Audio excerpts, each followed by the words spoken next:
Assalamualaikum. VRM in 60 seconds by Sadali Sayyid Network and vSphere Administrator.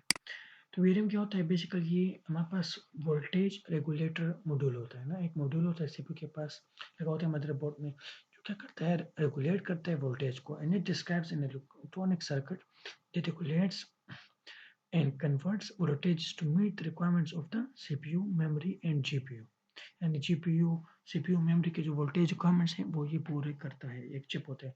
It might help one two think of VRMs is kind of like a mini power supply, just like your actual main computer power supply that takes 120 or 240 volts from the wall and bumps it down to 12 volts of the DC current. It includes three primary elements: MOSFETs, chokes and capacitors. तो मैं आपको यहाँ पर दिखाता हूँ VRM. देखिए motherboard VRM CPU slot के करीबी होता है और इसमें तीन कंपोनेंट होते हैं. देखिए VRM में मॉसफेट हो गया, चोकर्स हो गया और कैपेसिटर्स हो गया.